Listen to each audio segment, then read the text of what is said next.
Thinking Aloud. Conversations on the leading edge of knowledge and discovery with psychologist Jeffrey Mishlove.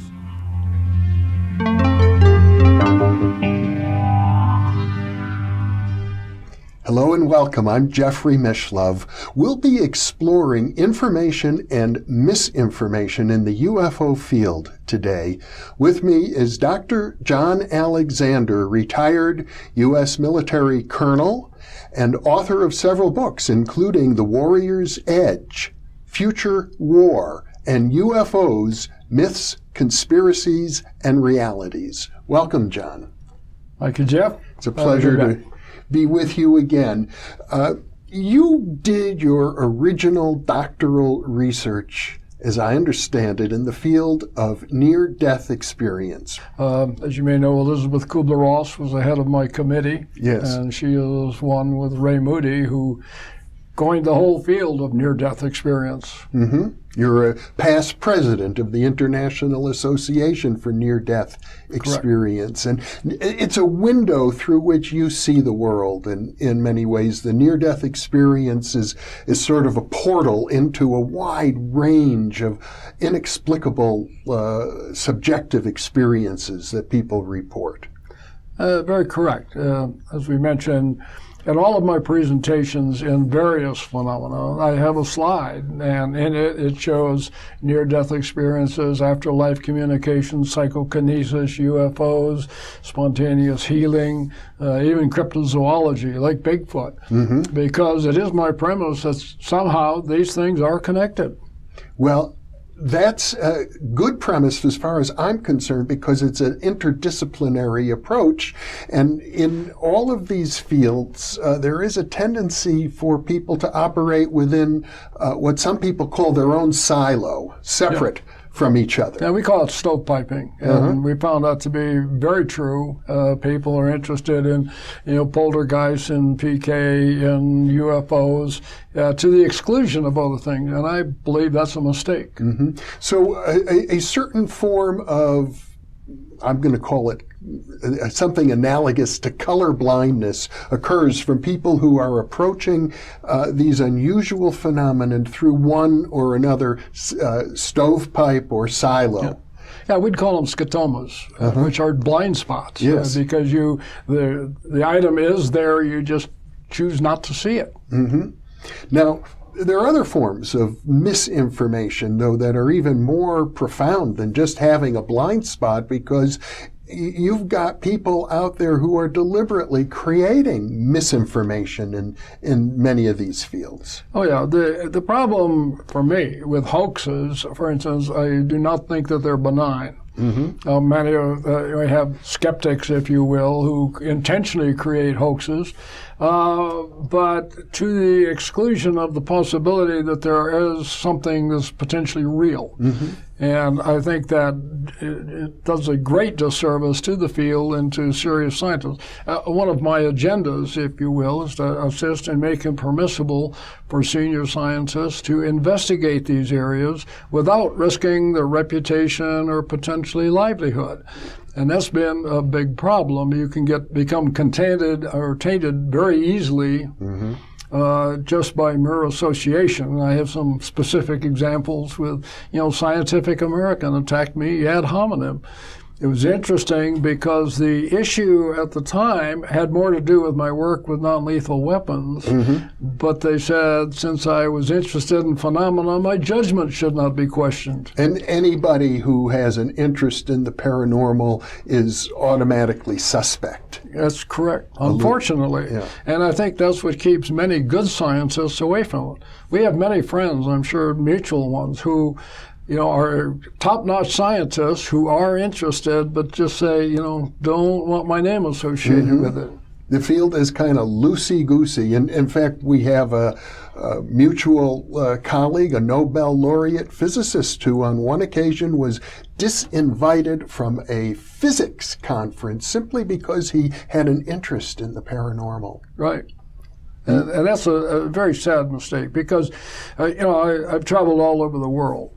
And this is a very Western view. There are other countries who accept realms beyond this materialistic world and very well educated, understand physics and chemistry and all the material sciences, but there is something else. Unfortunately, in our field, we tend not to even allow people to be associated with it.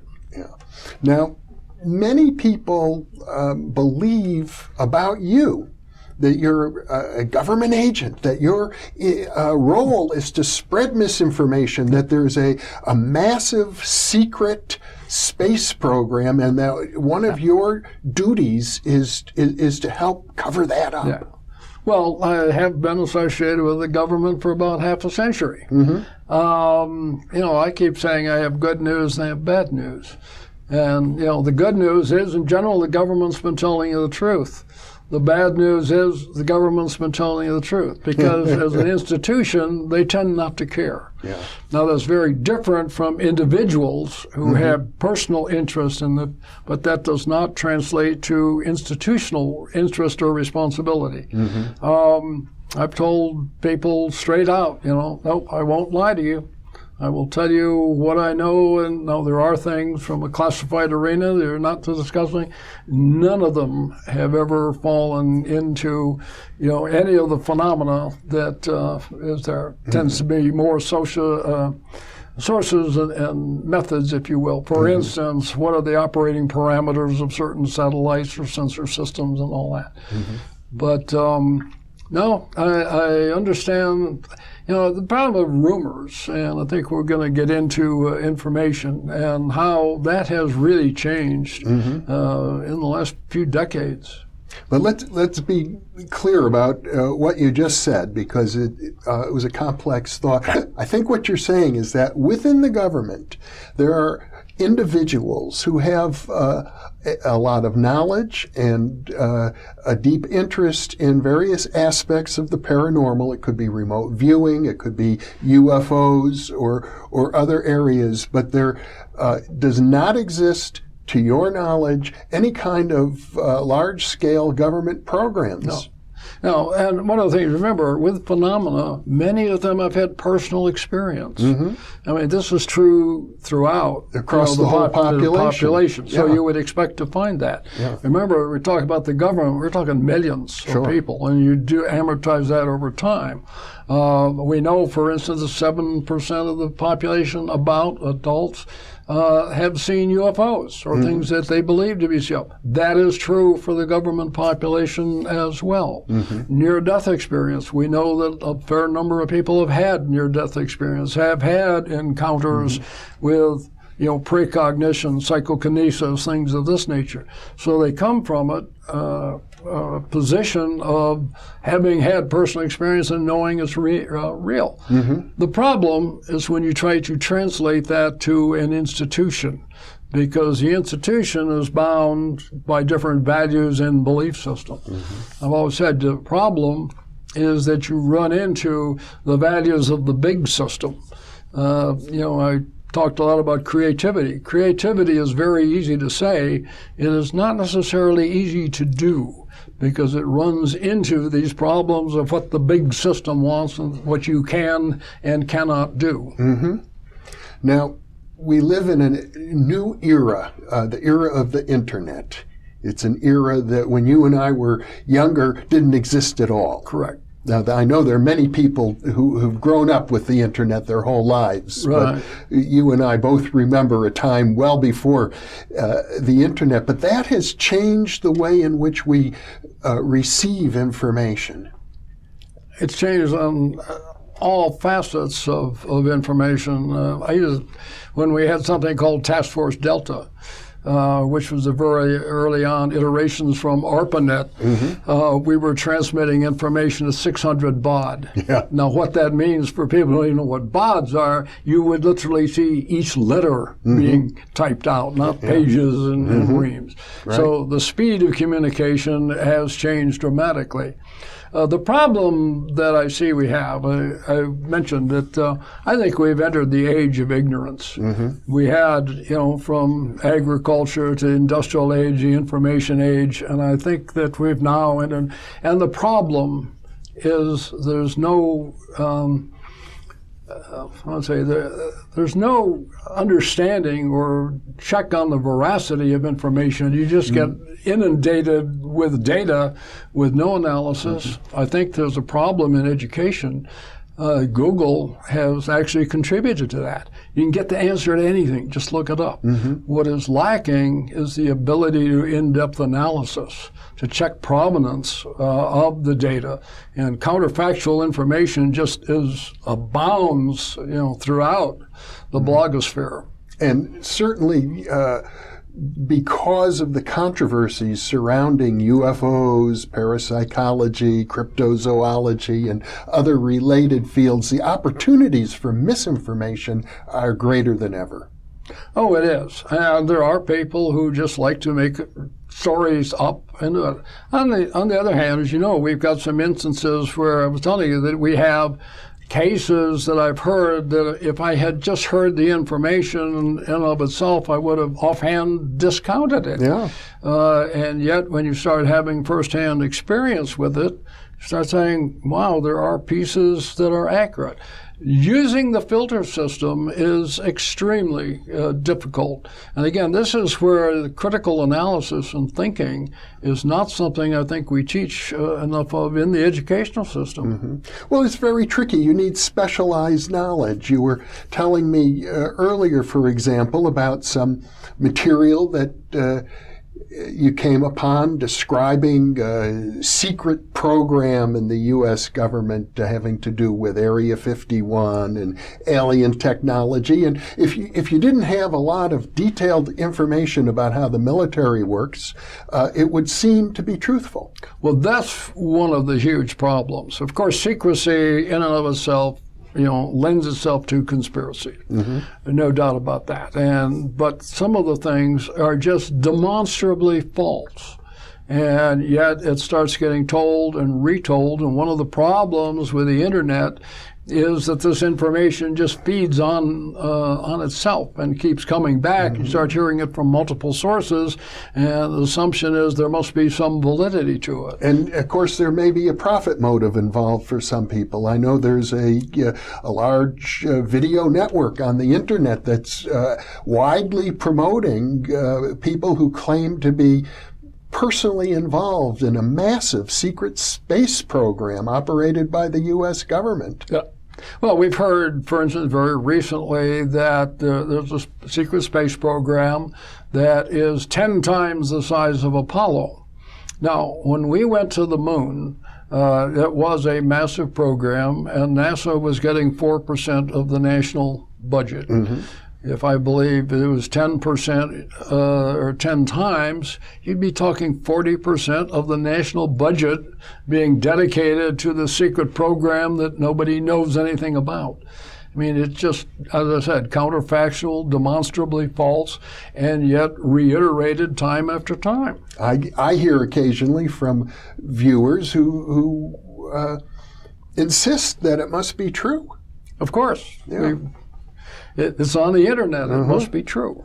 On the other hand, you have been involved in UFO case investigations and have had firsthand experience of actual mysterious happenings. In fact, quite a variety. You've traveled all over the world searching out the incredible, the mysterious, the miraculous. Well, since the last time we talked, I've had a UFO sighting, the second one ever.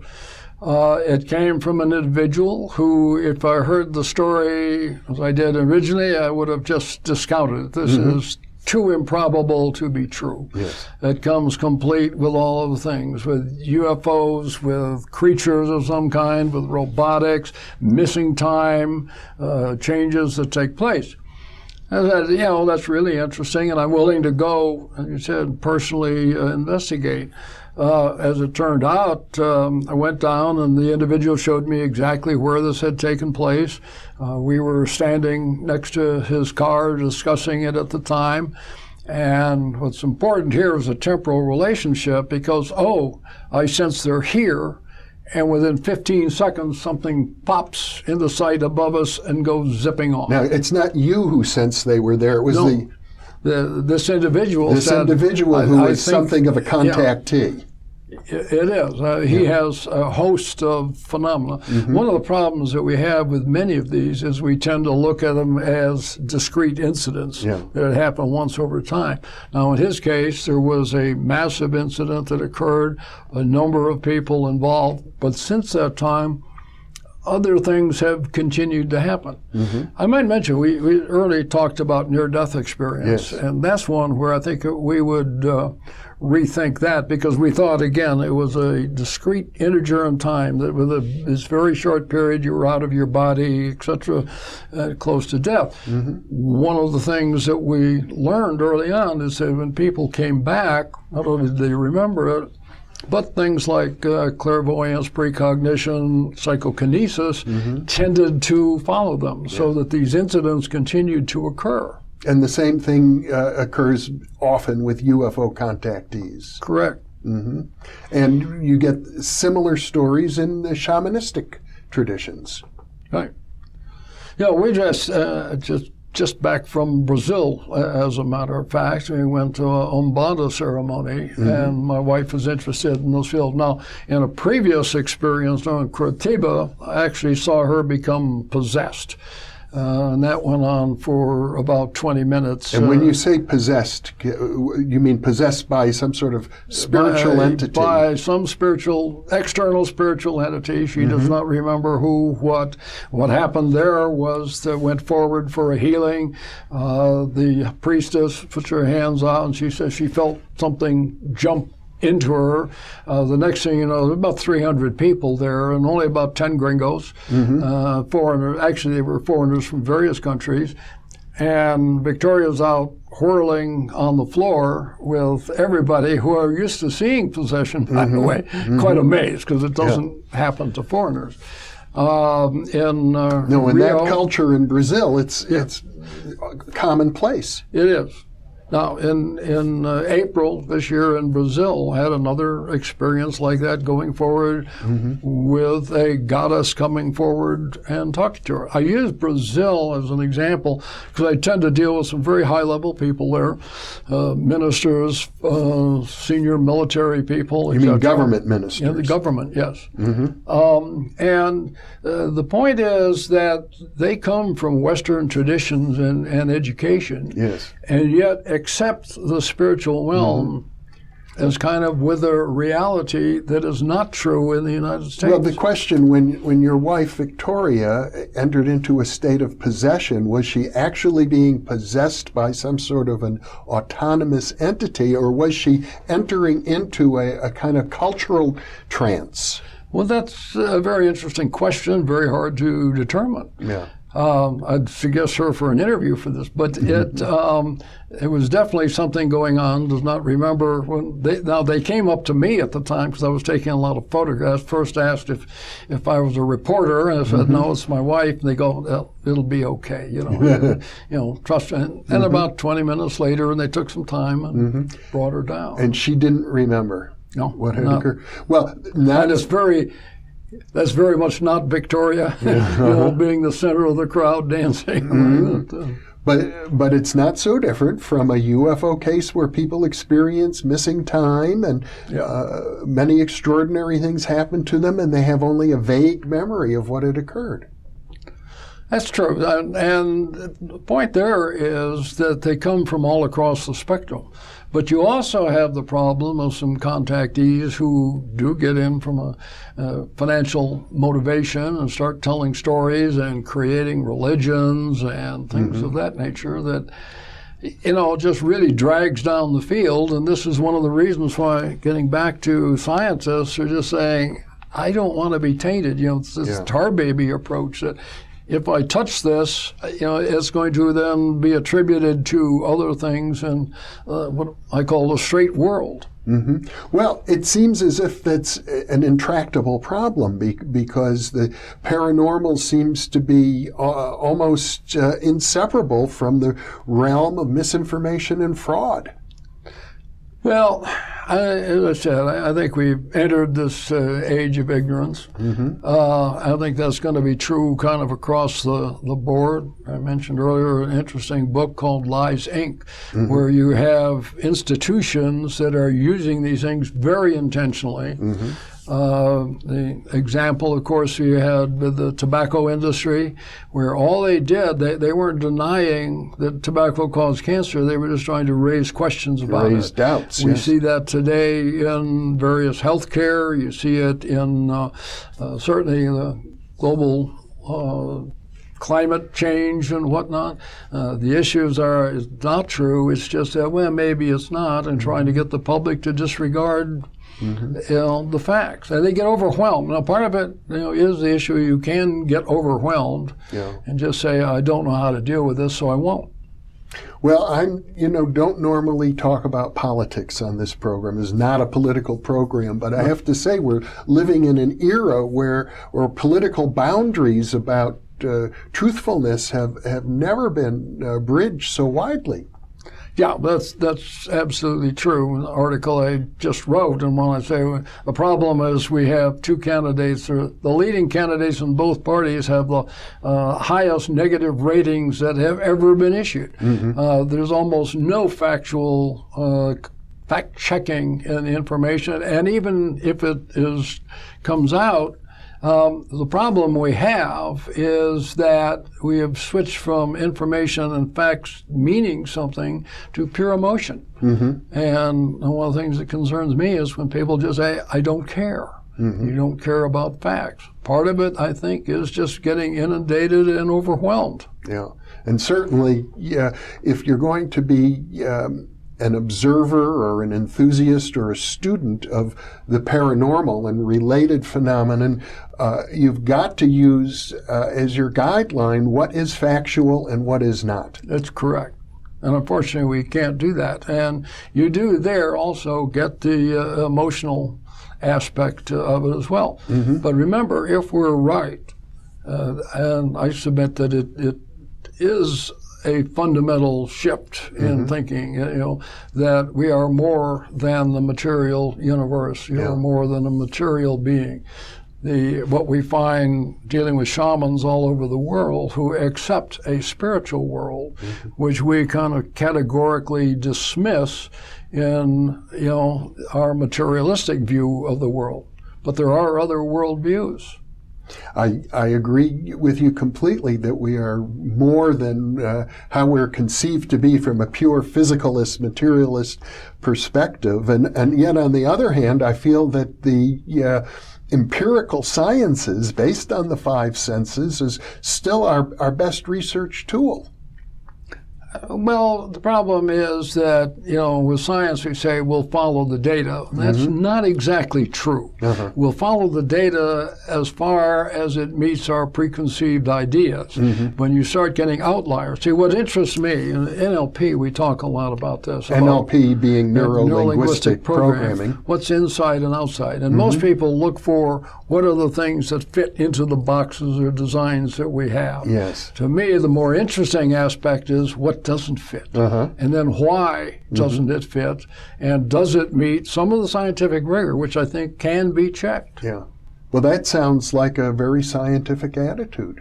Oh, it is, and I think very reasonable. But again, we get back to the problem of serious scientists wanting to do this and becoming tainted, and therefore, as you know, they have to raise money and be associated with direct projects. If they become personally associated with this, it bleeds over into their livelihood, and that's a serious error. Well, I can only hope, John, that conversations such as the one we're having right now might help to ameliorate that situation. We can hope, because it does. The implications are tremendous. Sooner or later, it seems to me that in the midst of all of this misinformation, fear, confusion that ultimately the facts will win out. But you just mentioned the key issue, and that's fear. Yeah. And, unfortunately, fear sells. It does have the emotional hook. It sells everything from politics to toothpaste. We now have diseases and things that are being sold by Big Pharma that just didn't even exist 10 years ago. And it's what if? Another problem that I have is a program like Ancient Aliens, and they use what if as if it were a fact, right. Could as it be? Opposed to a question or yeah. Well, that's why you have to take, I think, a long-range view. When I say sooner or later, I don't mean this year or next year. I mean over the very long run. William James once said we should measure progress in this field by the century and half century, not even by the decade. Well, we have seen progress in some areas, but you have an exponential amount of BS that comes along with that, unfortunately. Unfortunately, we do.